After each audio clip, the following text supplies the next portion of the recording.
नमस्कार, आप देख रहे हैं न्यूज 24। आपके साथ मैं हूं प्रत्युष खरे। फरीदाबाद में जिस होटल में विकास रुका था उसके नीचे एक मिठाई की दुकान है और इसी दुकान में लगे सीसीटीवी फुटेज में विकास की तस्वीर कैद हुई थी। मिठाई की दुकान वाले से हमारे संवाददाता राहुल प्रकाश ने बात की।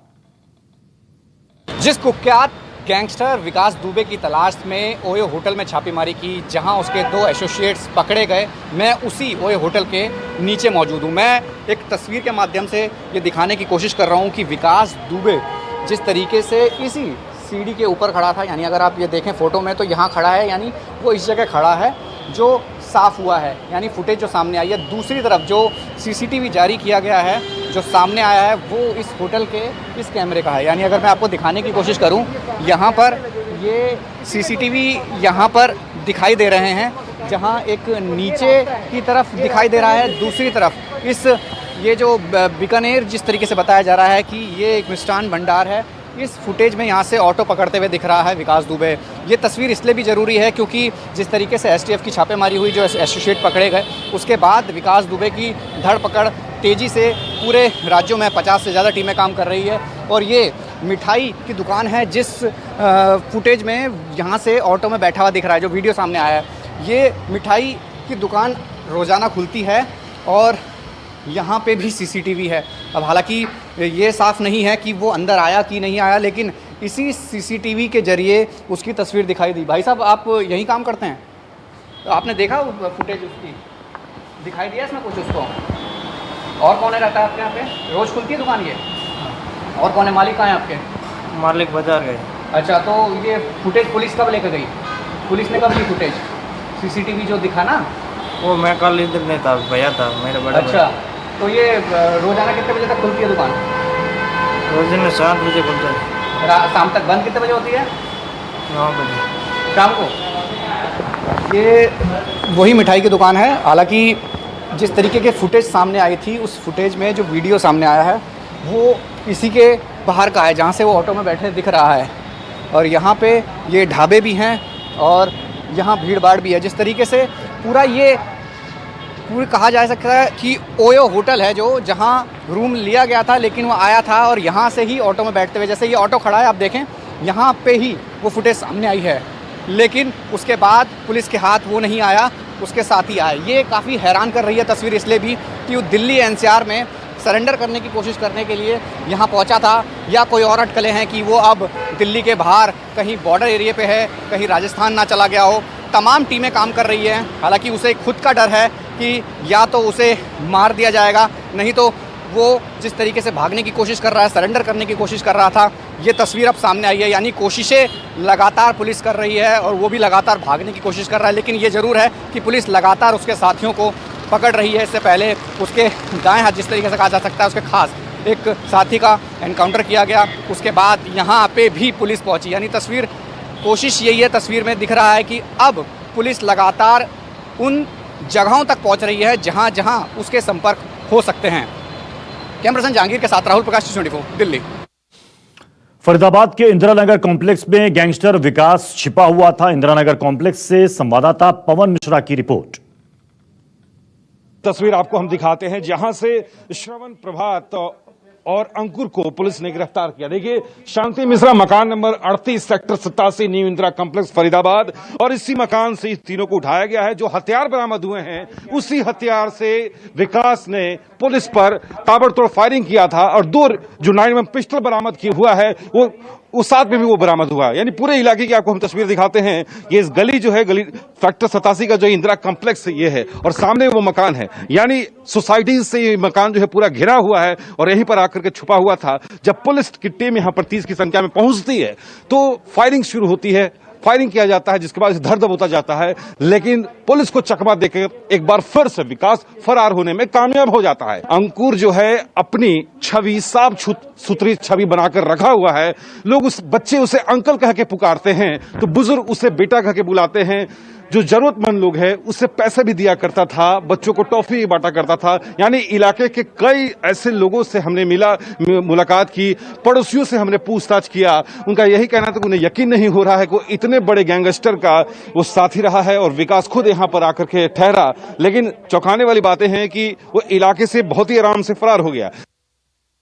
चलिए इस वक्त सीधे रुक करेंगे पवन मिश्रा का। पवन, ये जो उसके 3 गुर्गे पकड़े गए हैं यहां से, अंकुर, प्रभात और श्रवण, यहीं पर आकर विकास दुबे भी छिपा हुआ था। आपने जो रिपोर्ट की है उसमें आपने कहा कि अड़ोसी पड़ोसी किसी को पता नहीं था कि वो इस तरह के अपराध में संलिप्त है। पुलिस जब वहां पर आई, जब उनकी धरपकड़ हुई, लोगों ने क्या वहां पर देखा?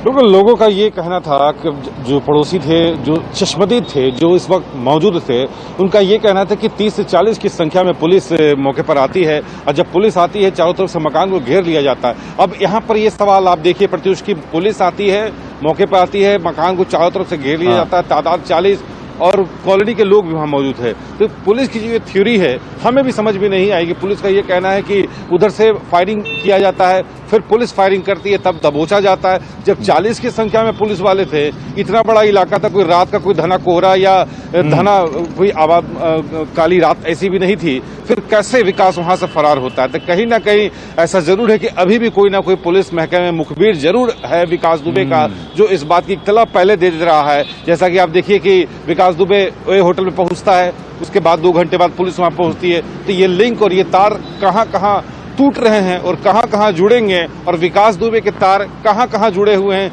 इसकी भी अब शिनाख्त पुलिस इसमें लगी हुई है।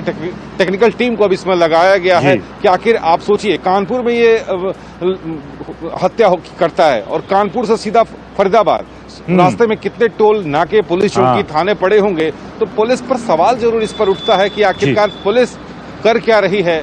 क्या जब हमने ये रिपोर्ट दिखाना शुरू किया तब जाकर पुलिस जगह जगह चप्पे चप्पे पर निगरानी बढ़ाई, गाड़ियों की चेकिंग की, तो आप ये समझना होगा कि विकास दुबे कोई मामूली सा कोई अपराधी नहीं है, बड़ा अपराधी है। 8 पुलिस वाले की हत्या किया, पहले भी कई हत्या की वारदात को अंजाम वो दे चुका है और जहां जिस जगह पे वो ठहरा, तो कहीं ना कहीं पुलिस के सबसे बड़ी बात है कि पुलिस यहां पर पहुंचने वाली है, ये बातें विकास तक पहुंच कैसे जाती हैं और वो कैसे वहां से भाग जाता है। पवन, आप हमारे साथ बने रहें।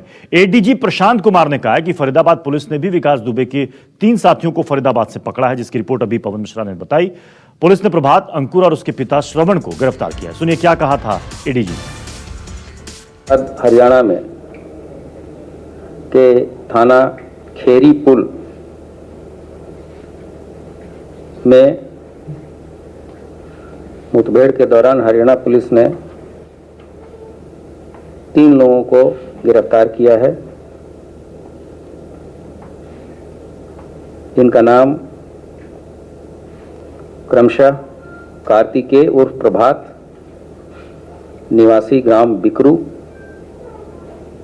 पुलिस स्टेशन चौबेपुर, जनपद कानपुर नगर।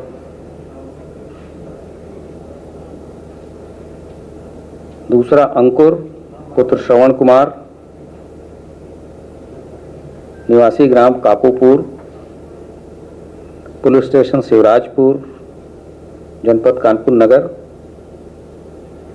हाल पता न्यू इंदिरा नगर कॉम्प्लेक्स, हरिनगर, नहर पार, थाना खेरी पुल, फरीदाबाद। तथा इसके फादर श्रवण पुत्र खैरेश्वर, निवासी उपरोक्त को गिरफ्तार किया। नेशनल 24 के पास फरीदाबाद पुलिस की एफआईआर है। फरीदाबाद में ही छिपा था गैंगस्टर विकास दुबे। इंदिरा नगर कॉम्प्लेक्स में विकास दुबे छिपा हुआ था, उसके साथ ही प्रभात, अंकुर पकड़े गए। अंकुर का पिता श्रवण भी पकड़ा गया। मौके से 4 हथियार मिले हैं। बरामद हथियार में 2 लूटे गए सरकारी हथियार भी हैं।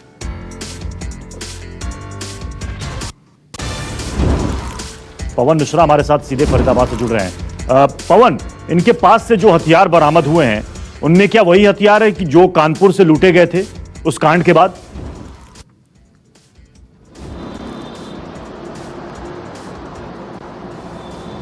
बिल्कुल, जब पुलिस मौके पर पहुंची थी विकास दुबे को धरने दबोचने के लिए, जो हथियार पुलिस के पास बरामद हुआ है, ये कहा जा रहा है कि 4 9mm पिस्टल जो है पुलिस ने अंकुर के घर से बरामद किया है। तो जो 2 9mm पिस्टल है, इसी पिस्टल से दावा किया जा रहा है कि विकास दुबे ने पुलिस पर अटैक किया था, हमला किया था। 40 जिंदा कारतूस की बात कही जा रही है। लेकिन जैसा प्रत्युष मैंने पहले भी कहा कि पुलिस की थ्योरी हमें भी समझ में नहीं आई। ये कहा गया कि बैक फायरिंग हुआ है। अगर बैक फायरिंग हुआ तो पुलिस वाले को किसी को गोली नहीं लगी, चलिए ये शुक्र की बात है, लेकिन कहीं ना कहीं दीवार में तो गोली की दाग होने चाहिए थे।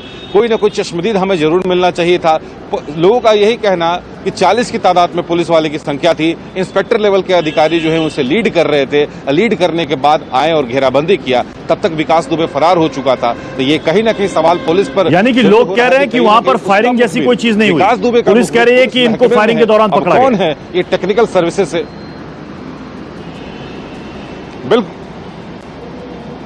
बिल्कुल पुलिस का ये कहना है कि मुठभेड़ या पुलिस को देखते ही श्रवण ने बैक फायरिंग शुरू कर दिया। अब आप ये सोचिए प्रत्युष कि लोगों का ये कहना है कि पुलिस सादी लिबास में थी, उसे कैसे पता चला कि ये पुलिस वाले हैं? तो कई ऐसे सवाल, कई बिंदु हैं जिस पर हम भी तफ्तीश कर रहे हैं।